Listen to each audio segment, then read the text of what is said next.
ക്ഷേത്രങ്ങളിലെ കാണിക്കവഞ്ചികൾ കുത്തിത്തുറന്ന് കവർച്ച നടത്തിയ പൂജാരി അറസ്റ്റിൽ. കൊട്ടാരക്കര വെട്ടിക്കവല കുറ്റിക്കോണം സജിത ഭവനത്തിൽ സജിത് പോറ്റിയെയാണ് അഞ്ചൽ പോലീസ് അറസ്റ്റ് ചെയ്തത്. കൊല്ലം, തിരുവനന്തപുരം ജില്ലകളിലെ വിവിധ ക്ഷേത്രങ്ങളിലായാണ് സജിത് പോറ്റി കവർച്ച നടത്തിയത്. ഇയാൾക്കെതിരെ 25ഓളം കവർച്ചാ കേസുകളുണ്ടെന്ന് പോലീസ് പറഞ്ഞു. അഞ്ചൽ വടമൺ ക്ഷേത്രത്തിലെ കവർച്ചയുമായി ബന്ധപ്പെട്ട് സുജിത് പോറ്റിയെ പോലീസ് കസ്റ്റഡിയിൽ വാങ്ങിയിരുന്നു. കഴിഞ്ഞ ഡിസംബറിലായിരുന്നു ഈ ക്ഷേത്രത്തിൽ പോറ്റി കവർച്ച നടത്തിയത്. ക്ഷേത്രത്തിന്റെ ഗേറ്റിന്റെ പൂട്ട് പൊളിച്ച് അകത്ത് കടന്ന പ്രതി ശ്രീകോവിലിന് മുന്നിലിരുന്ന കാണിക്കവഞ്ചികളടക്കം കുത്തിപ്പൊളിച്ച് പണം കവരുകയായിരുന്നു. സംഭവത്തിന് പിന്നാലെ ക്ഷേത്ര ഭാരവാഹികൾ പോലീസിൽ പരാതി നൽകുകയും CCTV ദൃശ്യങ്ങളിൽ നിന്ന് പ്രതിയെ തിരിച്ചറിയുകയും ചെയ്തു. വിവിധ ജില്ലകളിൽ കീഴ്ശാന്തിയായി ജോലി ചെയ്ത പ്രതി അഞ്ചലിലെ ഈ ക്ഷേത്രത്തിലും ഏതാനും മാസങ്ങൾ ജോലി ചെയ്തിരുന്നു.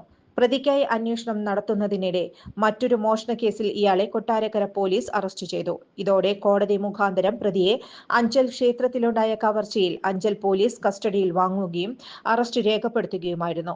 പ്രതിയെ സംഭവസ്ഥലത്ത് എത്തിച്ച് തെളിവെടുപ്പ് നടത്തി. ബിസിനസ് നേർവഴിക്ക് നടത്താൻ വ്യാപാരികൾക്ക് കൂടെയുണ്ട് ത്രിധിര.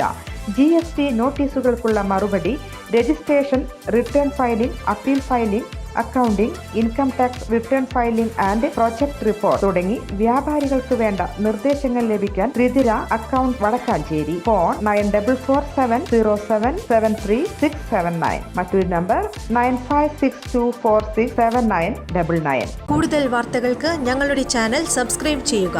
ഫേസ്ബുക്ക് ഫോളോ അപ്പ് ചെയ്യുക. വാർത്തകൾ വേഗത്തിലറിയാൻ എനി ടൈം ന്യൂസ്.